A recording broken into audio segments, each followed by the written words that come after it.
잠언 13장 6절로 12절 찾으셨으면 교독하겠습니다.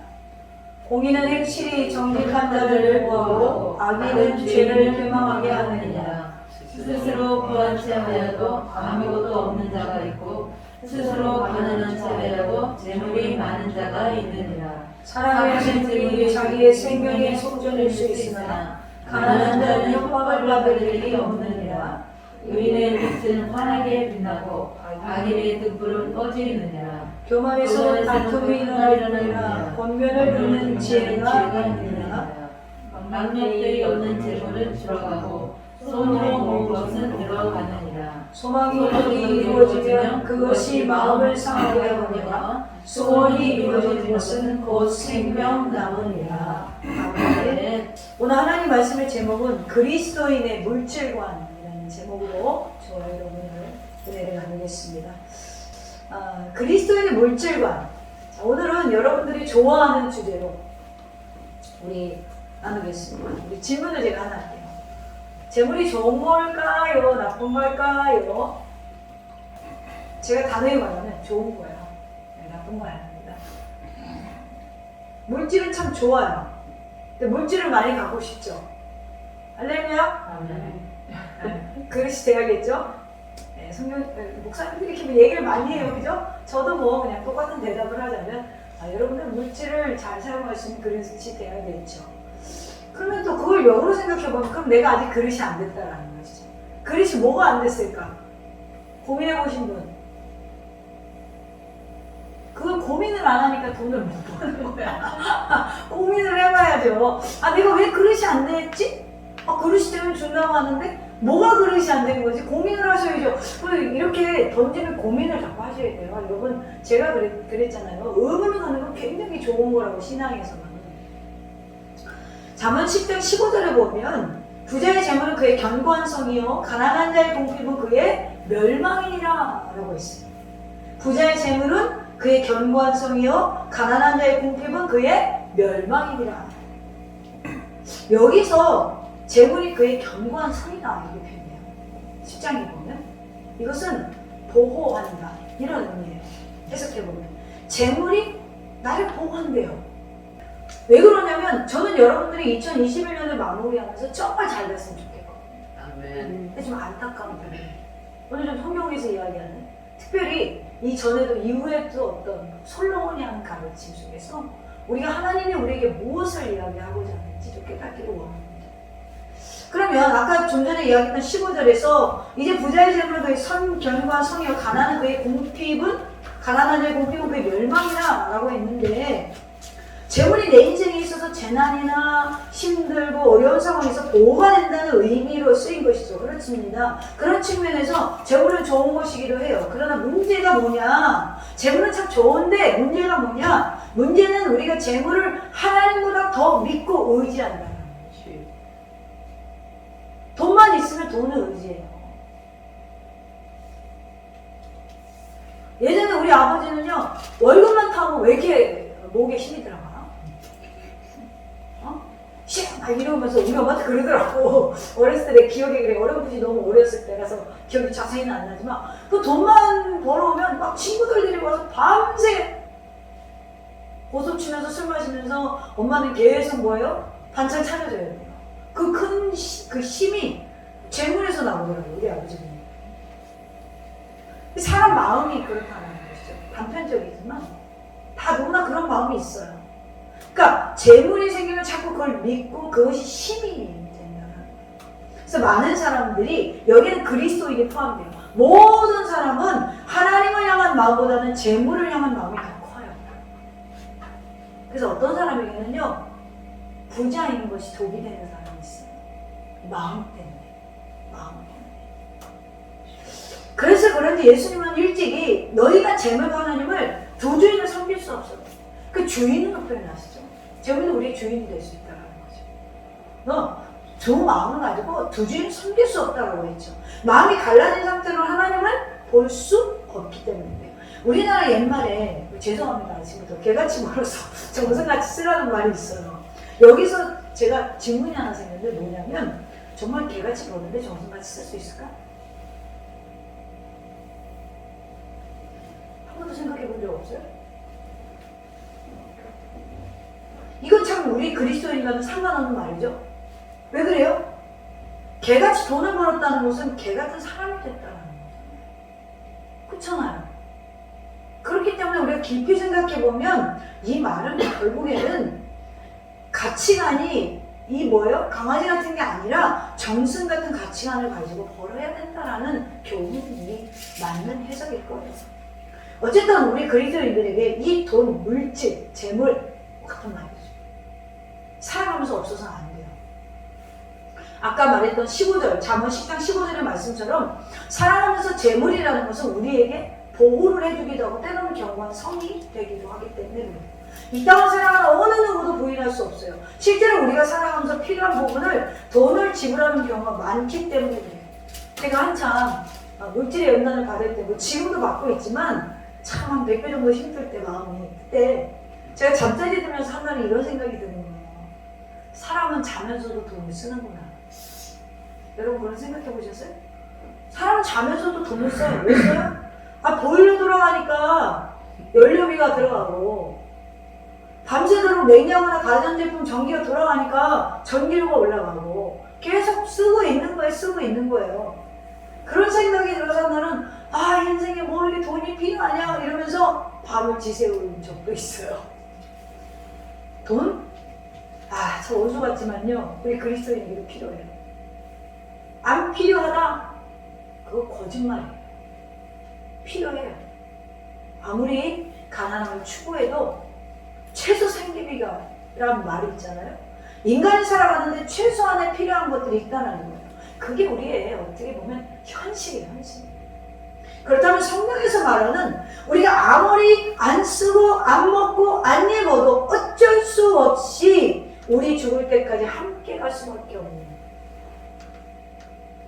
여러분들 돌아가실 때도 돈 있어야 장례식집입니다. 아주 중요한 신앙생활의 부분이라는 거죠. 어쩔 수 없는 문제라는 거죠. 한마디로 어떻게 우리가 그런 돈에 대한 가치관을 세워야 되나 하나님이 기뻐하시는 대로 사용할 줄 알아요.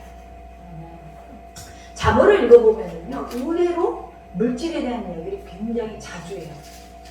잠언을 읽으라고 했을 때 읽었으면 이미 알았을 텐데 할렐루야.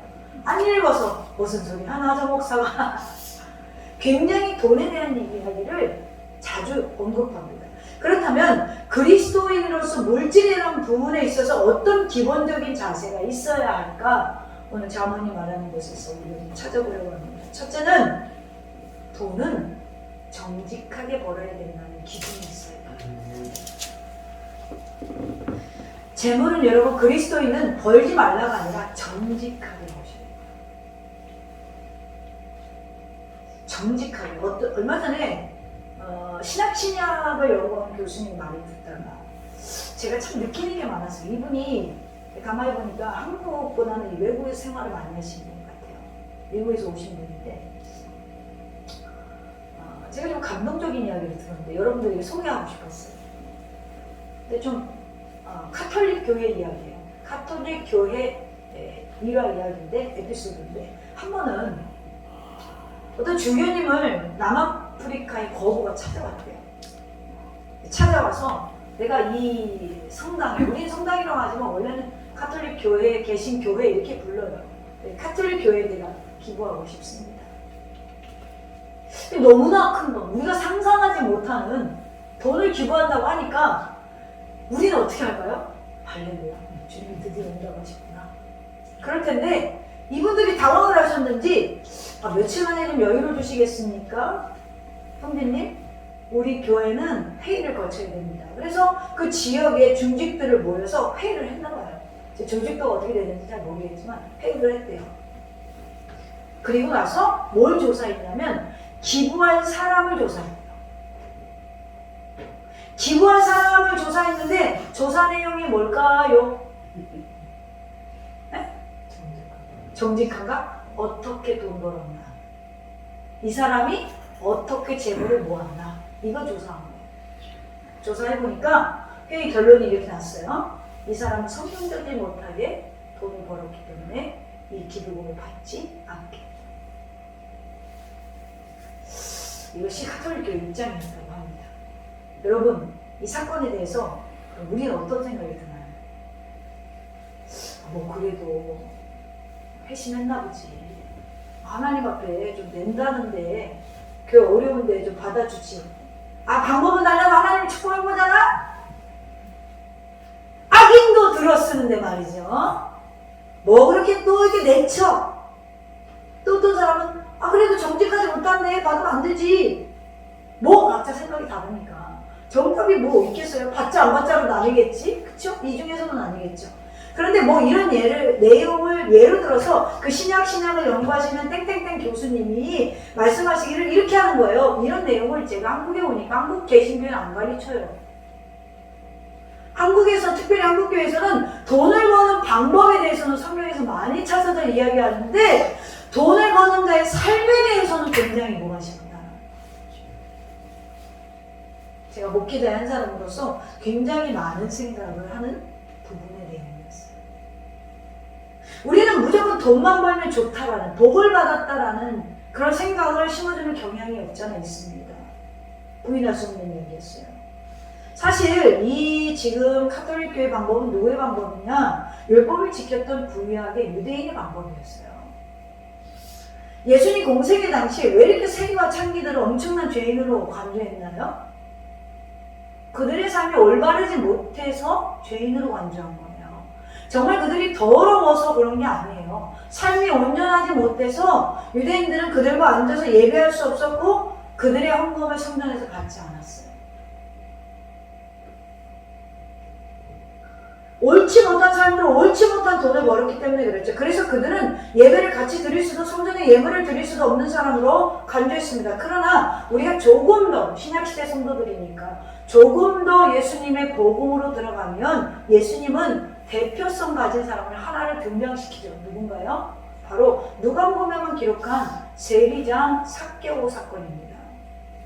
예수님은 이 땅에 오셔서 세리와 창기들을 회개시켜서 그들을 새롭게 만드셨어요. 그 대표적인 예가 삭개오죠. 복음서마다 특징이 있는데 누가복음에는 기도 얘기도 꽤 많이 나와요. 그래서 기도복음 이렇게 부르기도 합니다.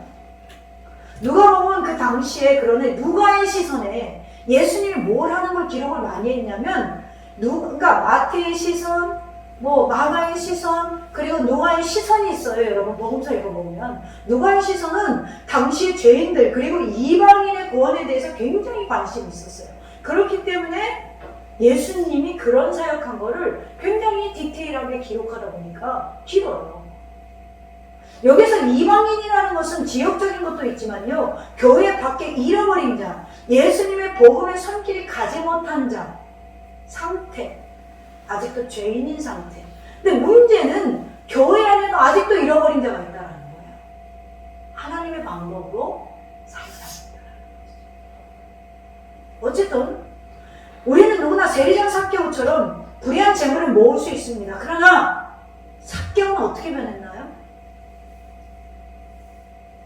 누가복음 19장 7절로 10절을 보면 무사람이 수군거려 이르되 저가 죄인의 집에 유하러 들어갔도다 하더라. 삭개오가 서서 주께 여짜오되 주여 보시옵소서. 자, 보시옵소서 뭐 보라는 거예요? 자기 재산 보라는 거죠. 보시옵소서 이렇게 했을 거 아니에요. 보시옵소서 내 소유의 절반을 가난한 자들에게 주겠사오며 만일 누구의 것을 속여 빼앗은 일이 있으면 내 갑절이나 갚겠나이다. 네 배로 갚아주겠다는 거예요. 예수께서 이르시되 뭐라고 하십니까? 이 태도에 대해서 오늘 구원이 이 집에 이르렀으니 용서하셨다는 거죠. 용서하고 나서 그리고 나서 삭개오는 성경에서 사라져요. 이 사람도 아브라함의 자손이다. 인자가 온 것은 잃어버린 자를 찾아 구원하려 함이니라. 어쨌든 삭개오는 예수님을 만나고 불의한 모습을 버렸습니다. 그런데 오늘 교회 다니면서 불의한 모습이 있다? 불의한 모습으로 재물을 취득한다?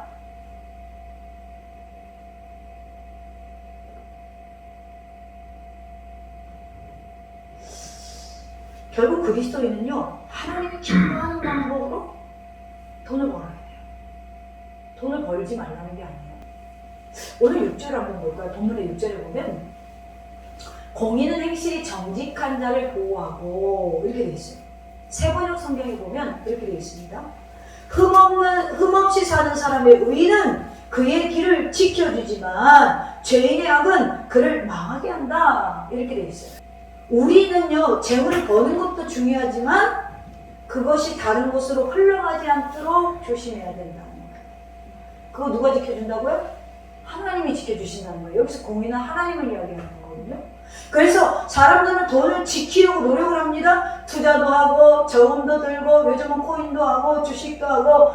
그런데 예를 들어 하루아침에 주가가 떨어진다든가 코인 값이 정말로 껌값이 된다든가. 여러분, 내가 집에서 아버지가 열심히 일하는데 집안에서 사고를 빵빵 치는 아들이 있는 거예요. 그럼 그 집이 재물을 모을 수 있어요? 여러분, 내가 열심히 돈 버는데 배우자가 날마다 나와서 명품백이나 사고, 그럼 그 집이 돈이 모아져요?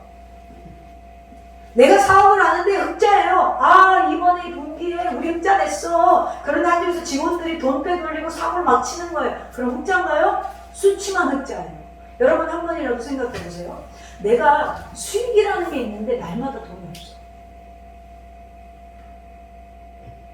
한 번도 안 생각해 보셨어요? 아예 안 벌면 아예 없지만 수익이 있는데 계속 금강항아리에 물 붓는 것처럼 돈이 빠져나가요. 남는 게 없어. 그러니까 하나님한테 할 것도 없어. 여러분, 이게 우연이라고 생각하세요? 대부분이 이걸 못 느껴요. 우연이라고 생각하고. 자, 지금부터 생각해 보세요. 이것만 아니면, 저것만 아니면, 그런 게 있어요, 우리 인생에. 이 사람만 아니면, 저 아들이 말썽만 안 폈으면 우리 집이 이렇게 되지 않았을 텐데. 우리 아내가 해프지만 않았어도 내가 이렇게 버는 거 이렇진 않을 텐데. 이런 게 있어요. 이거 우연이라고 생각하면 안 돼요. 그렇지 않아요. 주님이 분명히 오늘 본문에서 정직한 자를 보호하신다라고 했어요. 하나님의 공의가 우리를 보호하는 삶을 살아야 돼요. 하나님이 우리 영만 보호해 주시나요? 아니요. 육도 보호해 주세요. 그럼 영육만 보호해 주시고 지켜주시나요? 아니요. 생활의 모든 것도 지켜주시는 분이에요. 할렐루야.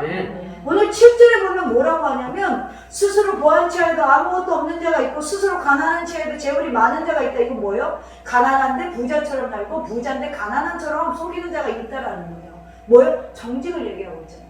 이것도 거짓말이잖아요. 부자인데 가난한 척하고 가난한데 부자인 척하고 이것도 거짓말이잖아요. 기죽기 싫어서 가난한데도요 막 있는 척을 해요. 그럼 집에 가서 막 손 떨죠. 집에 가서 손 떨어요.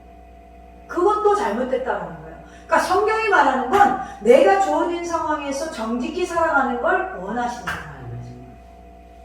내가 주어진 상황에서 내가 아무것도 아니면서 있는 척하는 것도 나쁘고 또 있는데 또 돈을 또 누구에게 뺏길까봐 없는 척하는 것도 나쁘다. 그 11절에 보면 망령되이 얻는 재물은 줄어가고 손으로 모은 것은 늘어가느니라. 여기서 손이 뭐예요? 수고를 이야기하는 거예요. 성실함을 이야기하는 거예요. 성실함. 이것을 세번역 성경에 보면 망령되이 얻는 재물은 줄어가고 손으로 모은 것은 늘어가느니라. 세번역 성경에는 쉽게 얻는 재산은 줄어드나 손수 모은 재산은 늘어난다. 할렐루야. 보는 것도 중요하지만 지켜줘야 돼. 지켜줘. 그렇습니다. 물질이라는 건 정직하게 하나님이 기뻐하는 방법으로 우리 그리스도인들은 벌어야 돼요. 그리고 기뻐하는 방법으로 사용해야 돼요. 사실 재물은요, 하나님이 우리 인생에 잠시 맡겨준 거잖아요. 근데 어떤 사람에게는 많이 맡겨주고 어떤 사람에게는 적게 맡겨준 거예요. 그 상황에서 정직하라는 거예요. 제가 아까도 얘기했지만 저는 사실은 이 기기를 다 삼성, 그러니까 뭐 노트북이나 뭐 또 핸드폰이나 뭐 이런 것들 있잖아요. 삼성 거를 지금 뭐 탭이랑 뭐 아이패드를 구매한다고 해도 저는 아이패드 살 생각이 거의 없어요. 왜 그런지 아세요? 대한민국 국민이라서 그래요.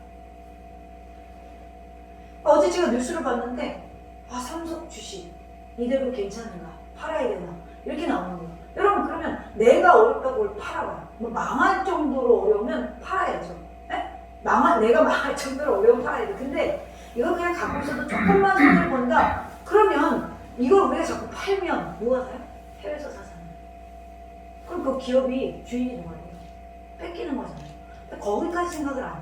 그러니까 난 적어도 대한민국에 태어나서 대한민국 사람이라면 적어도 이런 마음은 우리나라 기업을 사랑하는 것은 개인적으로 뭐냐? 애국심이라고 생각해요. 애국심이라고 생각해요. 그럼 우리가 하나님 나라의 백성으로서 하나님 나라 백성답게 우리가 부를 축적하는 방법은 정직이라는 것이죠. 신실함이라는 거예요. 왜요? 그런 자를 하나님이 보호하시고 그들의 부함을 성처럼 하나님이 우리를 보호하시고 쌓아주신다는 의미가 있기 때문에 그렇다라는 거죠. 그러므로 성경은 돈이 나쁘다는 거 아니에요. 돈을 나쁘다고 하면 안 돼요, 여러분. 그렇게 이야기하고 있지 않는데 나쁘다라고 하면 안 되죠.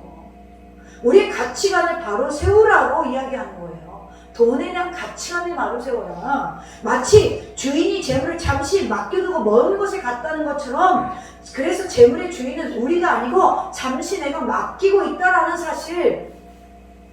그러므로 내 멋대로 내가 하고 싶은 대로 아니라 맡은 청지기답게 살아가라는 거예요. 할렐루야. 사람들은 디모데전서 6장 10절을 굉장히 많이 오해해요. 디모데전서 6장 10절 볼까요? 디모데전서 6장 10절에 보면 돈을 사랑하며 일반하게 뿌리가 되다니 이것을 탐내는 자들은 미움을 받아 믿음에서 떠나 많은 근심으로써 자기를 찔렀도다. 자, 이게 지금 돈에 대한 바울의 교훈이거든요. 이 6절로부터 10절의 내용이 디모데전서 1장에 여기에서 문제가 돈이에요. 돈을 사랑하는 거예요.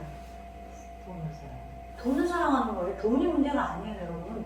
왜 자꾸 돈을 더럽게 생각하세요? 내 마음이 들어온 거예요. 그렇잖아요. 돈에 대한 내 마음이 잘못된 것이지 돈 자체가 들어온 게 아니에요. 세금 묻었다고 해서 지금 돈 좀 안 받을 사람 있어요? 안 받을 거예요? 내가 5만 원짜리 한 딱 좀 안 받을 거예요? 받을 거잖아요. 그러니까 돈이 문제가 아니고 돈에 대한 태도가 잘못됐다는 것이죠. 돈을 사랑한다는 건 뭐예요? 돈을 쫓아다닌다라는 거예요. 제가 이야기를 하는 건 돈이 따라오는 삶을 살아야지 돈을 쫓으면 안 돼요. 돈을 쫓는 삶을 살면 믿음에서 떠나게 된다는 거예요. 근데 그것이 뭐예요? 그게 죄가 부메랑이 되어서 자신을 찌르게 되고 근심으로 자기를 찌르게 된다라고 바울이 가르치고 있죠.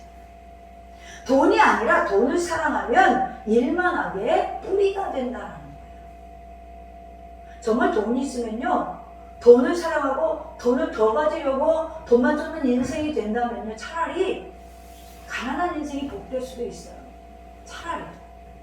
성경의 가르침은 이것을 말하는 거예요. 자, 생각해 봅시다. 우리가 지금 이제 올해 마무리 기업이면 이제 정산이 되잖아요. 우리 인생도 그렇죠. 이제 마무리 들어왔어요. 자, 질문합니다. 여러분들의 수입의 몇 프로를 하나님께 쓰셨나요?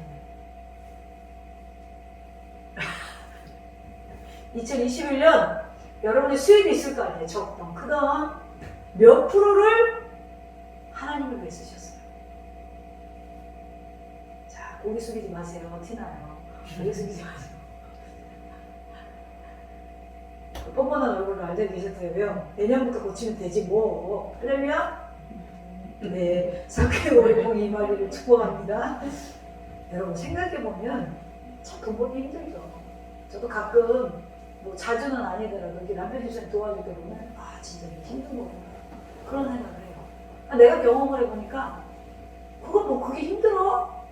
그런 사람들이 있거든요. 힘들어요. 보니까 힘들더라고요. 그래서 내 맘대로 쓰고 싶은 마음 충분히 이해합니다. 그러나 여러분 창세기 4장 20절 이하에 보니까 집을 짓는 사람, 가축을 치는 사람, 음악을 하는 사람, 기술을 가진 모든 것, 기술을 가진 사람, 이 재능, 기술 누가 주셨다고 이야기해요? 하나님이 주셨대요. 그러니까 힘들게 벌었지만 하나님이 기쁨이 되도록 사용하는 거예요. 참 수고 많으셨습니다.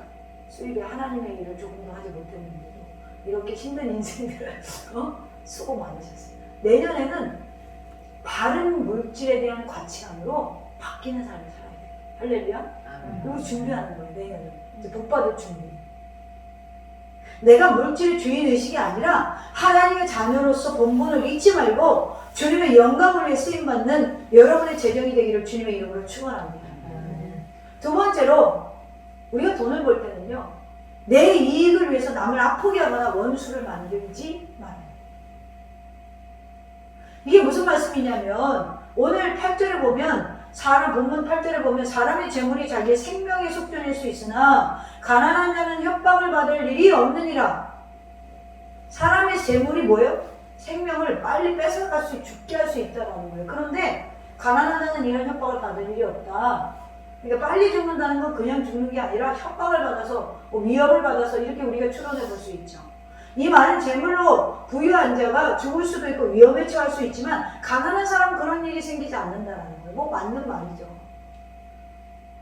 가난한 사람은요, 무슨 말이냐? 돈으로 다른 사람의 마음을 아프게 하거나 상처를 줄 일이 많지 않다는 거예요.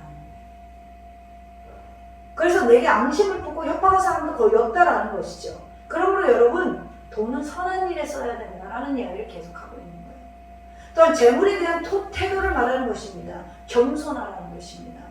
재물이 자신의 마음을 높아지게 할 수 있어요. 즉 교만하게 할 수 있어요. 그런 모습은 하나님이 기뻐하지 않는다라는 것이죠. 내가 재물이 많다고 해서 다른 사람을 무시해서 그 사람을 상처받는다면 그 사람은 차라리 그 사람과 같이 가난한 것이 오히려 하나님께는 복이 된다라는 거예요. 그러므로 내가 재물이 있다면 내가 하나님께서 나에게 이런 걸 맡기셨지, 겸손한 마음으로 사람을 대하고 사람들의 마음을 헤아릴 줄 알아야 된다라는 것입니다. 여러분, 정말 부자가 되기를 소망한다면 좋은 부자가 되라는 거예요. 의로운 부자가 되라는 거예요. 존경받는 부자가 되라는 거예요. 절대로 불의한 부자가 되어서는 차라리 가난함을 주옵소서. 이게 낫다라는 것이죠. 하나님을 여러분 오해하지 마세요. 하나님은 당신의 자녀를 복 주시는, 그런데 어떤 복? 우리 최종적으로는 영원권이지만 오늘 잠언 10장 22절에 보면, 앞이니까 한번 찾아볼까요? 잠언 10장 22절에 보면 여호와께서 주시는 복은, 이거는 뭐예요? 종류를 이야기하는 거예요. 복의 종류. 복의 종류가 여러 가지 있을 거예요. 건강도 있을 것이고. 그러니까 여러분, 구약에서 말하는 복은 종류가 다양해요. 그쵸?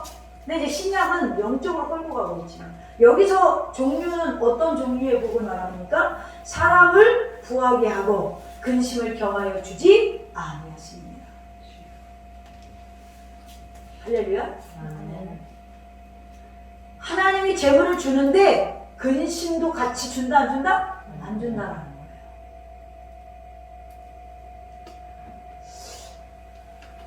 우리가 그런데 10절에 보면 뭐예요? 눈짓자는 근심을 끼치고 입이 미련한 자는 멸망하느니라. 그리고 오늘 본문에 12절에 뭐예요? 마지막에 보면 소망이 더디 이루어지면 그것이 마음을 상하게 하거니와 소원이 이루어지는 것은 곧 생명나무입니다. 자, 본문에서의 복의 끝은 뭘로 결론을 맺고 있습니까? 생명나무로 결론을 맺고 있어요. 그런데 지금 10장 앞에 부분을 여러분 계속 읽어보면은요, 의인과 또 악인을 나눠서 얘기하는 거거든요. 의인은 이렇게 살아, 악인은 이렇게 살아. 그런데 22절에 앞에 뭐라고 써있어요? 여러분 성경에도 써있죠? 적절한 보험. 하나님이 그러니까 의인에게 어떤 적절한 보험을 하시는가? 여호와께서 주시는 복은 사람을 구하게 하고 근심을 겸하여 주지 아니하시느니라. 할렐루야. 그러면 하나님이 부만 줘서 걱정을 주는 것이 아니라 근심을 겸하여 주지 않는다라는 것이죠. 아무나 받을 수 있는 복이 아니죠. 잠언 10장을 잘 읽어보세요. 의인만이 받을 수 있는 거예요. 그런데 이 의인은 무엇이 있기 때문에 이렇게 끝까지 인내하며 살아갈까요? 오늘 13장에 오늘 본문의 12절에 보면 소망이 더디 이루어지면, 이거 뭐예요? 인내가 필요한 부분이죠. 그것이 마음을 상하게 하거니와, 그렇지만 소원이 이루어지는 것은 곧 생명 남으라. 할렐루야. 그리스도를 바라보고 가는 자들은 오늘에 있어서 우리가 때로는 남을 아프게 안 하려고, 때로는 원수를 안 만들려고 좀 손해보는 일들을 해도 오늘 가난한 것 같아도 하나님은 반드시 뭐에 우리에게 적절한 보응을 이루어주시는 분, 바로 그분이 그리스도라는 것이죠. 여러분, 우리가요 하나님의 사람들로 살아간다고 하지만 세상과 세상에 있는 것들을 사랑하지 말라는 거예요. 결국은 내가 너희들에게 돈의 축복, 재물의 축복도 줄 수 있는데 너희들은 그걸 너무 사랑하고 있다는 것이죠. 그러니까 그 가치관만 바꾸면 적절한 보응을 받을 수 있다라는 것입니다. 여러분, 우리 마음속에 하나님을 사랑하는 마음을 가져보세요. 아멘. 육신을 즐겁게 해주는 것, 눈을 즐겁게 해주는 것, 그리고 삶에 대해 자랑을 주는 것, 이런 것들을 추구하는 것이 아니라, 그래서 사도 요한은 요한일서 2장 15절로 16절에 보면 이 세상이나 세상에 있는 것들을 사랑하지 말라 이렇게 얘기해요. 누구든지 세상을 사랑하면 아버지의 사랑이 그 안에 있지 아니하니 이는 세상에 있는 모든 것이 육신의 정욕과 안목의 정욕과 이생의 자랑이니 다 아버지께로부터 온 것이 아니다. 그러니까 세상은 여러분 그대로 있어요. 쉽게 말하면 네? 그대로 있어요. 우리가 사는 세상. 이 건물이 있어요. 근데 이 건물을 내가 너무 사랑하는 거야. 그래서 너무 사랑해서 이 교회당하고 쓰고 있으면서 우리 집사님이 오셔가지고 아유 커피를 의자에다 팍 쏟았네. 내가 건물 너무 사랑해. 화가 뻥 나는 거야. 집사님! 정신 차려야지! 그렇게 쏟으면 되겠어요? 마음 상해했어요. 누가 상했겠어요? 나도 상했고 상대방도 상했겠죠. 화가 나가지고. 그러고 나서 이렇게 말하죠. 성도들 말이야, 정결하게 씻어야지. 지 마음이나 깨끗이 씻지. 이거 저한테 하는 얘기예요. 그거를 우리가 합리화시켜서 상대방의 상처를 줬어요. 뭘 사랑해서? 건물을 너무 사랑해서. 그러면 이게 누구에게 뭐라고? 하나님이 나를 축복해서 이 건물 주신 거야. 이게 아니라 그거는 하나님께로 온 게 아니다. 지금 이 이야기를 요한일서 15절에서 16절에 하는 거예요. 우리에게 받은 것들, 물질도 있을 것이고 집도 있을 것이고 차도 있을 것이고 너무 거기를 사랑하면 아버지가 축복 주셔서 나 이렇게 주셨잖아요. 말은 그렇게 하지만 그거 아버지께로 오는 것이 아니야. 그건 세상으로부터 오는 것입니다. 하나님이 성경을 통하여 우리에게 원하는 마음 경계하시는 것은요, 돈의 노예가 되지 말고, 그것이 가난해서 노예가 되지 말고, 너무 부자가 되어서 노예가 되지 않도록, 어쩌면 우리가 지난번에 이야기했지만 아구의 자문이 굉장히 지혜롭다라는 것이죠. 세상의 쾌락을 추구하는 자들에게 수많은 쾌락 후에 오랜 고통의 기간이 다가오고 있음을 우리 그리스도인들은 믿는 사람들입니다. 그러므로 예를 들어서 우리가 내가 뇌물 하나를 받아서 그것으로 내 마음이 찔리거나 다른 사람을 시험 들게 한다면 절대 하지 말아야 됩니다. 받지 않는 손해를 보더라도 정직하고 빗된 선택을 삶 속에서 해나가야 된다는 것이죠. 건물이 중요한 것이 아니라 사람이 더 중요하다는 사실, 하나님의 백성이 더 중요하다는 사실을 알면 정차라! 커피 쏟으면 되겠어? 혼내지 않는다는 거예요. 같이 닦읍시다. 조심하지. 되지 않았어요? 라고 이야기하게 된다는 것이죠. 여러분들이 이 의미를 오늘 깨달아서 정말 깊이 깨달아서 2020년 여러분들에게 주신 모든 것들을 가치 있게 쓰셨으면 좋겠어요. 가치 있게. 제가 정말 20대 후반부터 설교를 하면서 지금까지는 물질 얘기를 안 했지만 오늘 이렇게 하게 하는 건 하나님이 이 중에 정말 부자가 되게 할 사람이 있나 봐요. 할렐루야? 그 전에 경고하시는 것이라고 하나님께서 가르쳐 주시는 것이 깨닫고 여러분 소망의 덫이 되더라도 그리스도를 바라보고 생명론을 바라보고 끝까지 승리하시되 마음속으로 늘 내가 하나님보다 세상을 사랑하지 말아야겠다. 마지막으로 바울이 가르침으로 마치겠습니다. 고린도후서 6장 8절로 10절에 바울이 이렇게 고백합니다. 영광과 욕됨으로 그러했으며 악한 이름과 아름다운 이름으로 그러했으나 우리는 속이는 자 같으나 참되고 무명한 자 같으나 유명한 자요 죽은 자 같으나 보라 우리가 살아있고 징계를 받는 자 같으나 죽임을 당하지 아니하고 근심하는 자 같으나 항상 기뻐하고 가난한 자 같으나 많은 사람을 부유하게 하고 아무것도 없는 자 같으나 모든 것을 가진 자다. 바울 사도의 그의 동역자들은 사실 세상의 기준으로 우리가 보기에도 가난한 자였고 가진 것이 없는 자였습니다. 그러나 그들은 많은 사람들을 부유하게 만드는 장본인이 되었습니다. 아무것도 가지지 않은 자 같으나 모든 것을 소유한 사람으로 사역하고 살아왔습니다. 사랑하는 더셈의 가족 여러분, 아직도 물질로 인해 울고 웃고 짜증이 나십니까? 그렇다면 아직도 내가 받은 것부터 시작하지 못하는 시간. 여러분, 하나님께서 내가 얼마나 귀한 존재임을, 그리고 하나님께서 내게 얼마나 많은 사랑을 주셨는지 그것부터 다시 정리해 보시기 바랍니다.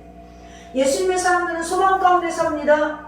오늘 12절의 마지막처럼 소망이 더디어지면 그것이 마음을 상하게 하지만 소원이 이루어지는 것은 곧 생명나무니라. 이 말씀은 소망이 주시는 능력을 말하는 것입니다.